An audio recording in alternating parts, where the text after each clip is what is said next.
Iqta'u memberi al-huruf haqqaha haknya adalah sifat-sifatnya yang ketika huruf itu sendiri, wa mustahaqqaha dan istahaqqah itu yakni hukum-hukum yang timbul atau berdasarkan tuntutannya setelah huruf bertemu satu dengan yang lain.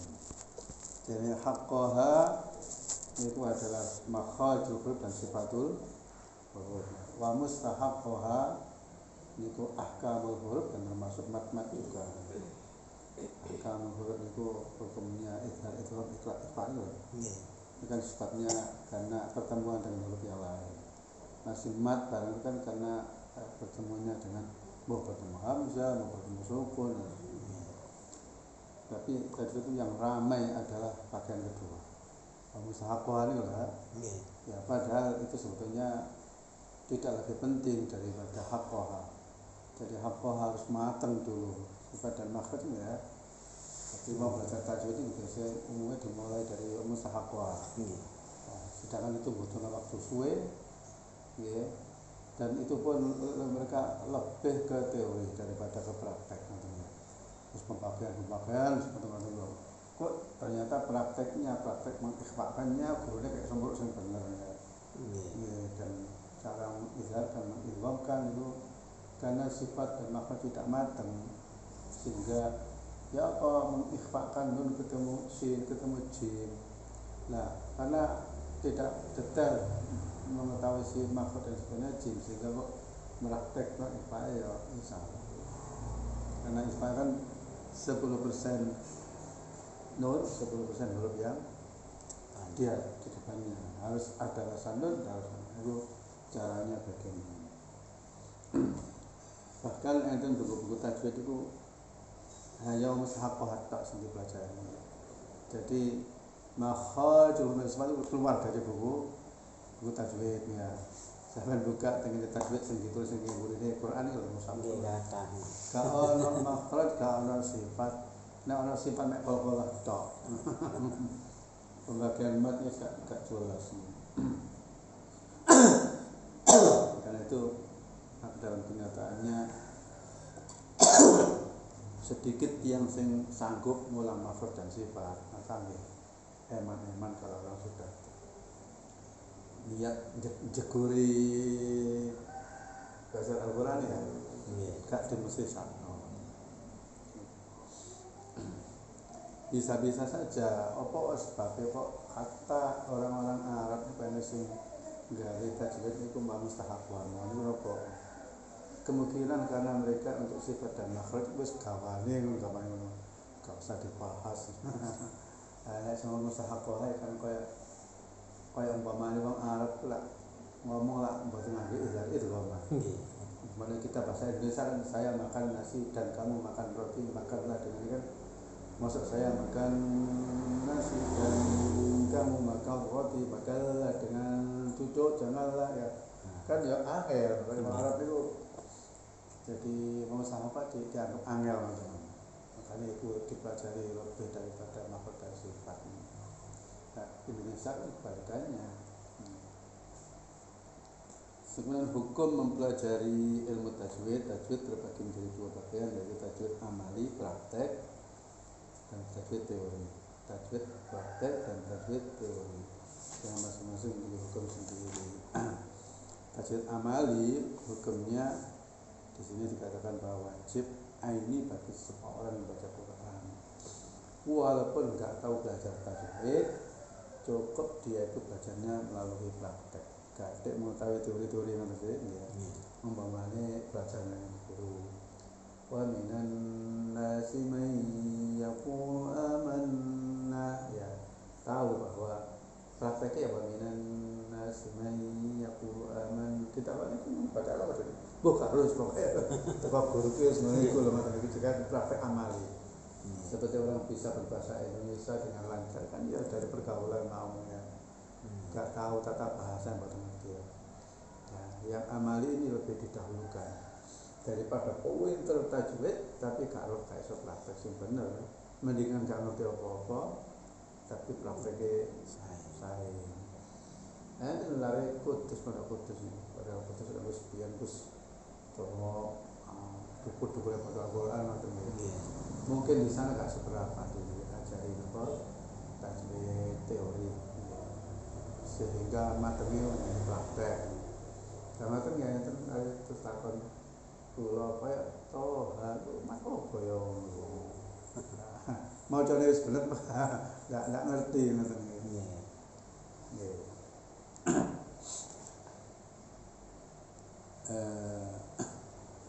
Jadi ini tanpa kecuali, tapi dalam prakteknya tajwid amali standar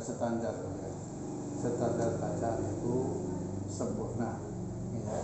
Standar bacaan itu cukup, maksudnya standar bacaan itu sah, maksudnya. Jangan diberlakukan untuk semua orang, maksudnya. Ini orang kampung untuk ngaji-ngaji gitu, sekolah dua didik soalnya kata berwajib gak wani. Karena sesungguhnya hukumnya itu beda-beda. Kalau orang yang sudah menguasai tajwid, ada yang tidak menguasai, hukumnya berpodo cara salahnya ngono lho. Dan sebetulnya tajwid itu nomor 1 itu sebetulnya hidayah, pengamalan, bukan caranya maca. Tapi karena Rasulullah mengajarkan itu pada suatu hari antum tiang maca innamas shadaqatu lil fuqara wal masakin wae. Begitu Abdullah bin Mas'ud kamu kan Nabi itu menurut aku kamu innamas shadaqatu lil fuqara wal masakin. Ini yang kebablasan. Sak urip-urip itu hanya ngurusi carane maca lho tenan. Padha karo guru nahwu sak urip-urip wis noto ucapan, noto kan noto ngamalan. Jadi kira carane sehingga kata-kata yang nyenyek guru Al-Qur'an itu. Yo alim, tapi alim tajwid, kamu dipek. Tapi Syria niku betul-betul bagus ya.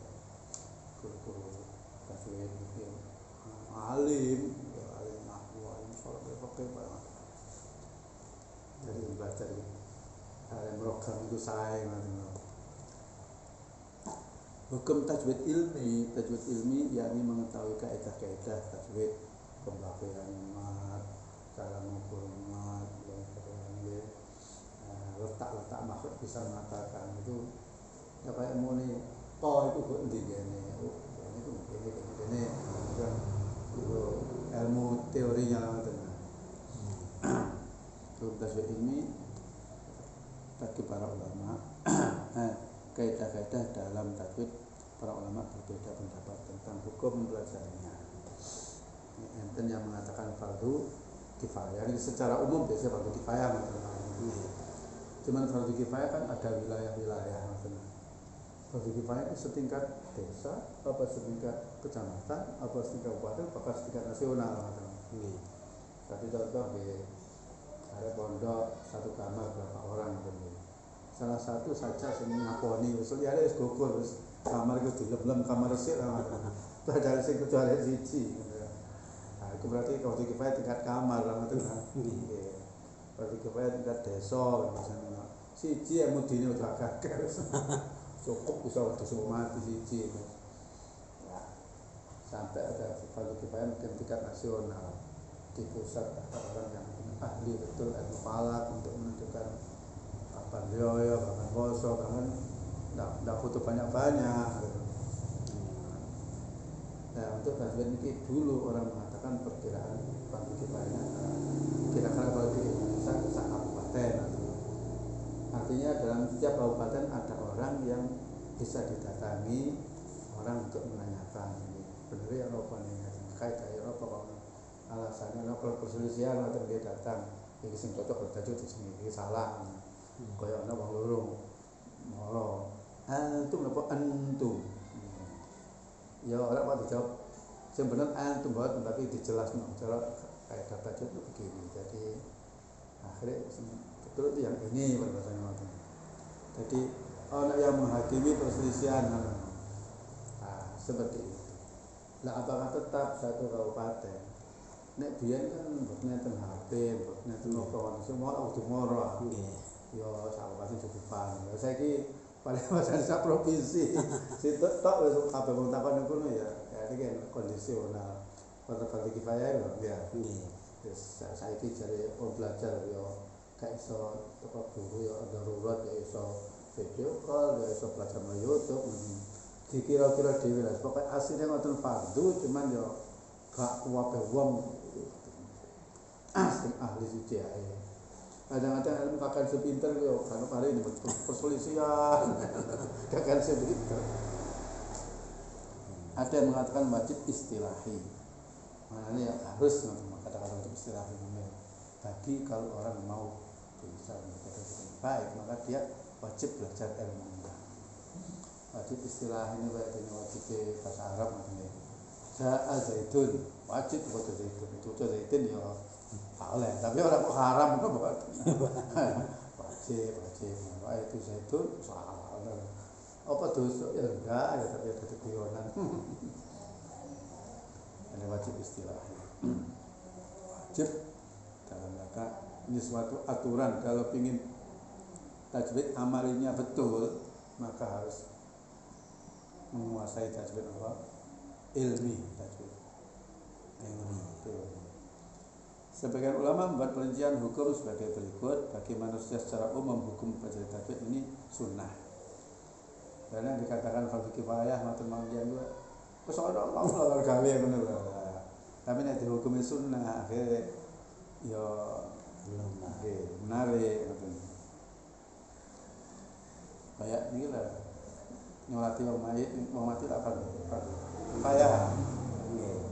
Mergo gak ana kata-kata ya sing apik yo ora salat masih. Akhire wong ngomongno monggo sinten sing ngersakaken salat, sinten sing ngersakaken salat. Mau kan. Maksudnya kan nggih monggo butuh nggih. Nggih. Nah, boleh monggo sing ngersakaken. Nggih. Adapun sebagai rincian bagi manusia secara umum itu sunnah, bagi orang-orang tertentu ini seorang qari yang sudah biasa menampilkan bacaan Al-Quran di hadapan dia ini qurra lah, qari yang biasa tampil itu lah. Itu kan umumnya orang menganggap qari itu pintar padahal tidak sedikit qari yang modalnya hanya suara lagu.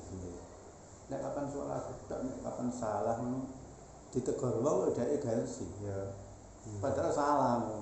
Terus maman kalau sadurunge mesti ngono mureng-mureng.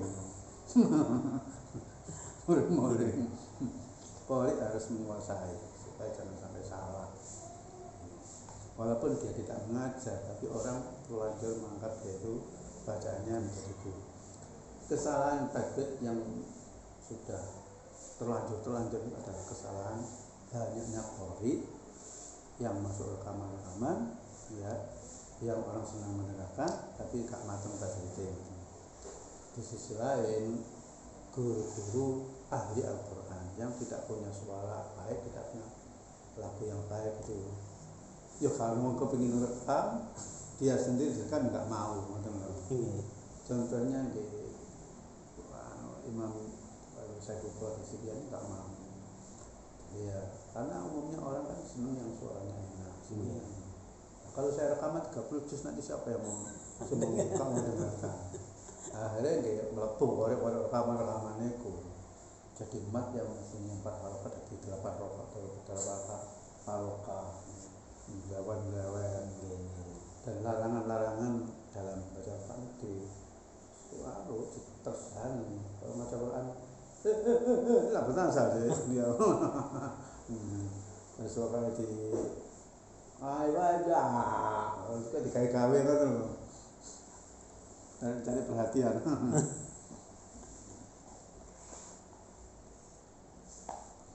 Jadi qari dan mukri itu guru Al-Quran. Nah, guru Al-Quran itu kan level-level apa sih? Nek guru tingkatan TPK untuk arek iso ajar maca ngoten ya. Nek gak ono iso ono aja. Tapi kalau guru yang sudah tingkatan digawe ngilo oleh santrinya, katakanlah santri itu ingin ojo kula bener apa salah ana. Nggih. Lah iku gurune gak sembarang guru. Kadang-kadang guru itu meneng ya, tapi sebetulnya meneng itu belum tentu kalau dia itu setuju. Ya secara etis, jangan aja semuanya sebelum mati meneng. Terus hari ini kalau mau sana guru meneng, harus dipikir bener bacaannya. Tak kurang-kurang itu dia. Terus kurang kiat. Umumnya kiai bupati ya hanya nyimak setoran hafalan, tidak membetulkan tajwid. Nah, santri harus kata mau sebagai guru, dipikir gurunya meneng ayo kok Nah, guru-guru di kalangan kita ini pada sing tumeka untuk maksa-maksa wong macam awak promosi.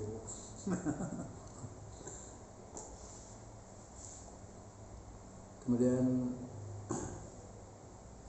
sasaran penggunaan tajwid menurut jumhur ulama yang wajib ditajwidkan hanya Al-Quran yang wajib ya, yang lain tidak wajib, bukan berarti gak oleh lain.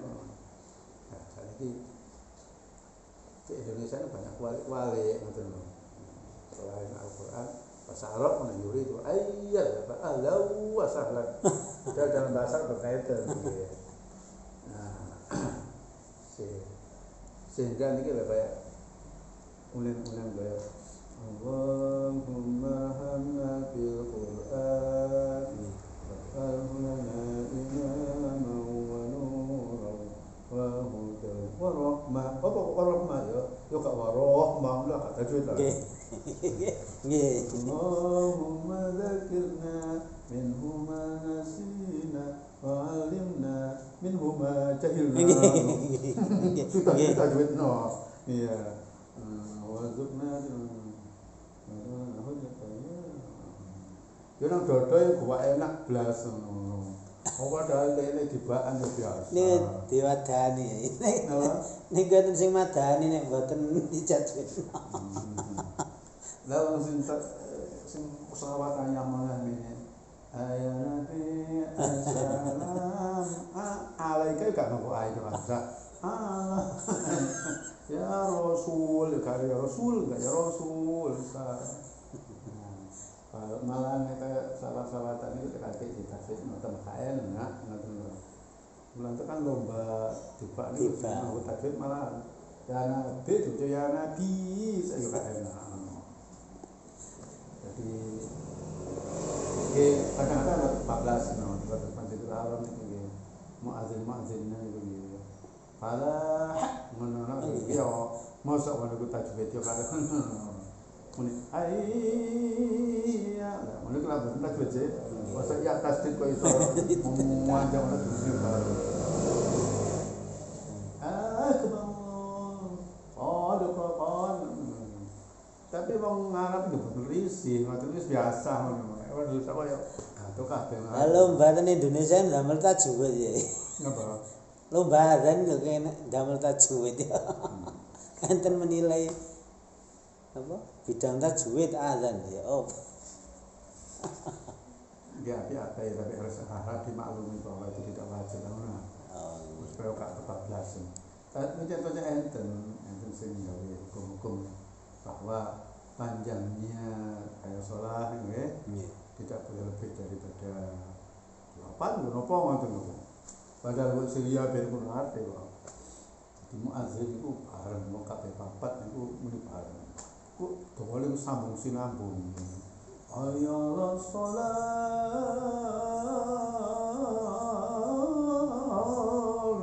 Iki napa sentek sambung pun muni bareng lah bareng ketara. Nggih. Tapi sing diikari kok jane akbar jadi akbar ngoten nggih. Terus Allahu Akbar, gitu Allahu Akbar niku nggih pun muazin dinan niku ana nggih kata sing Akbar gitu Allahu Akbar. Jadi niki cek jadi dengar orang itu harus paham bahwa sejatinya yang wajib ditajwidkan hanyalah Al-Qur'an. Ya Rabbi, tapi salah piro sing dawa kan jae, sing dawa roe. Allahumma qasidana wa fir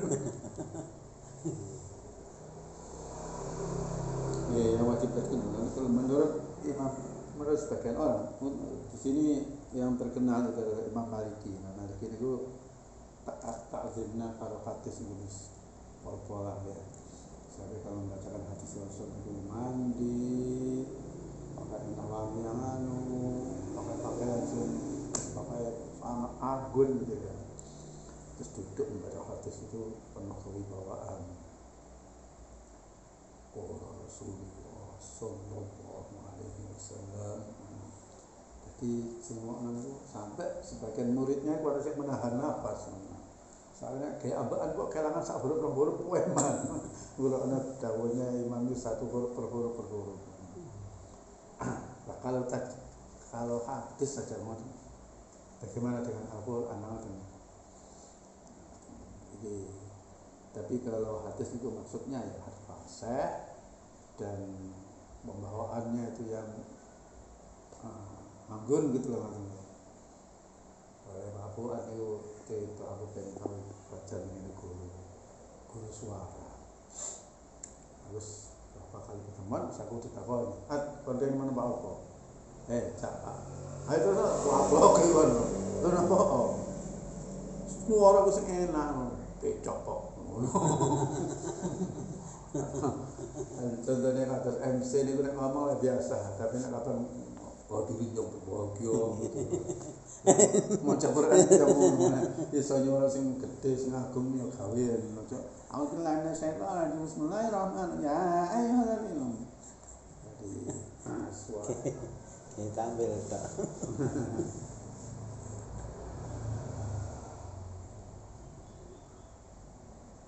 Jadi keutamaan tajwid karena tajwid ini ilmu benar-benar maca kitab Gusti Allah dan ilmu yang berkaitan dengan kalamullah yang kalamullah itu tidak ada tandingannya.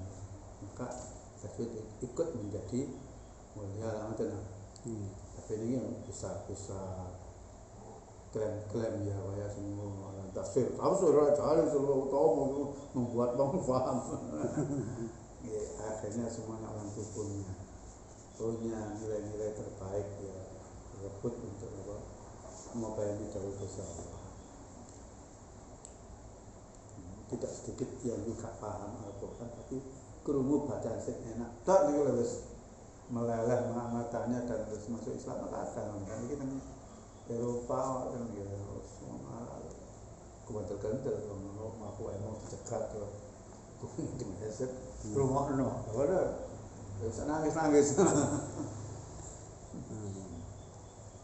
nah enak ini kan untuk kalangan berkata tajwid jadi apa ya kok biasa kok enak gitu saya roto deng roto ada yang mengatakan bahwa suara dan lagu itu masuk dalam tajwid jadi membaca sesuai dengan makhluk dan sifatnya dan membacanya dengan baik dan indah ya. Aku bagi yang bisa menempuh ya ditempuh, kalau yang tidak ya tidak sedikit bacaan biasa tapi harus menyemangati.